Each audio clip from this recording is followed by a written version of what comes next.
Let's be honest, we've all been there. Someone says something hurtful, does something careless, or disrespects us, and before we know it, we're triggered, angry, annoyed, or stressed. We lose our peace in seconds over something or someone we can't control. But here's the truth that can change everything.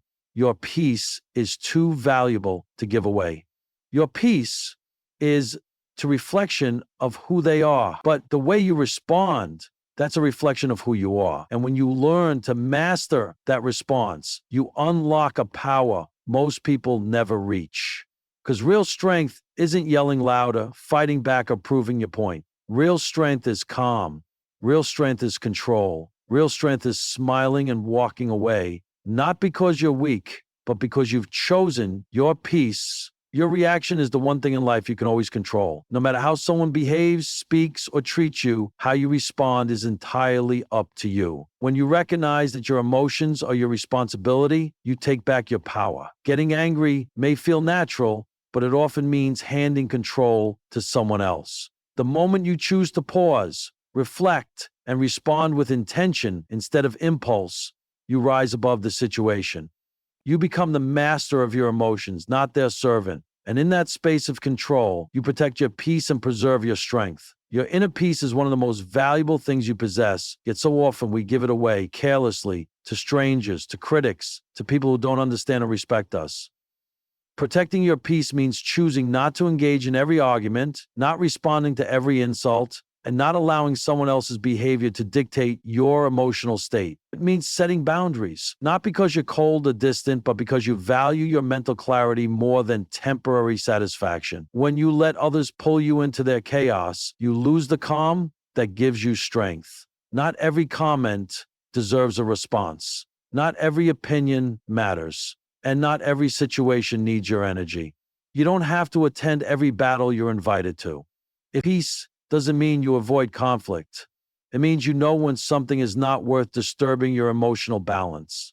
Choosing silence, walking away, or simply letting go, it can often be the most powerful response. When you hold your peace, you hold your power.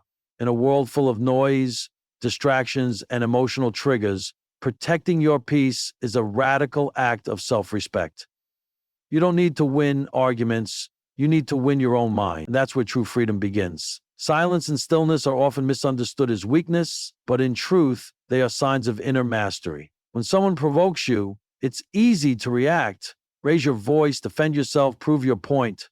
But reacting impulsively gives your power away. Choosing silence, however, is not about suppression. It's about strength. It shows that you are in control of your emotions and not at the mercy of someone else's behavior. Stillness in the face of conflict means you're grounded. It means you've trained yourself not to respond to every trigger. It takes more courage to stay calm than to lash out. In that silence, you gain clarity. In that stillness, you preserve your peace. People often regret the things they say in anger, but they rarely regret staying calm. You don't have to participate in every drama that comes your way. You can observe, understand, and choose not to engage. That's a different kind of power, one rooted in self-respect, emotional intelligence, and maturity. The ability to stay silent and steady when others are loud and reactive is not weakness, it's wisdom. And the more you practice it, the more untouchable your peace becomes. Strength doesn't always roar. Sometimes it just breathes and walks away. Most of the time, when someone lashes out, insults you, or tries to provoke a reaction, it has very little to do with you. People often act from their own pain, insecurity, or fear, projecting what they feel inside onto others. When someone is rude or angry, they may be carrying wounds you can't see, battles they've been fighting silently. Realizing this helps you detach from their behavior and not take it personally. It's not your responsibility to fix them, match their energy, or absorb their negativity. Their reaction is a reflection of where they are emotionally, not of your worth or value. When you recognize that people project their struggles outward, you stop giving their words or actions power over your peace. You start to see their behavior for what it really is, a cry for help, a release of frustration, or simply a lack of awareness. That understanding builds compassion, but also clarity. Compassion doesn't mean accepting toxic treatment. It means you can acknowledge their pain without letting it become your own. The moment you stop internalizing others' behavior, you start protecting your own emotional health. That's how you rise above, not with anger, but with understanding and self-control. Anger is often the voice of the ego, demanding to be heard, respected, or validated. It flares up when we feel attacked, misunderstood, or dismissed, not always because of what was said, but because of what our ego perceives. The ego wants to prove a point, win the argument, or defend pride, even at the cost of our peace. But when we allow the ego to lead, we lose sight of what really matters. Inner peace, self-respect, and emotional clarity are far more valuable than being right in a moment of tension. Releasing the need to prove yourself is one of the most freeing decisions you can make. You don't need to explain your worth to someone who doesn't see it. You don't need to react to every criticism to prove your strength. True confidence is quiet. It doesn't scream for validation. It's grounded in the understanding that your value isn't defined by anyone else's opinion.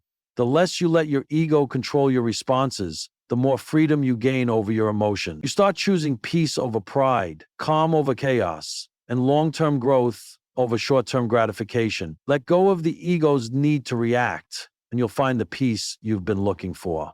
Mastering your emotions is one of the most powerful things you can do in life. When you control how you respond, you control the quality of your thoughts, your actions, and ultimately your future. Most people live in reaction mode. They let situations, people, and circumstances dictate their mood.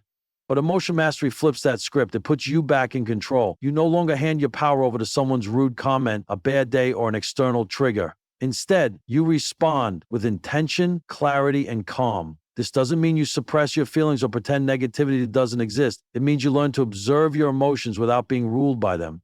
That awareness creates freedom. The more you practice emotional control, the less chaos rules your life. You find mental clarity, better relationships, and greater self-respect. People begin to notice your presence, your stability, your peace, and wonder how you do it.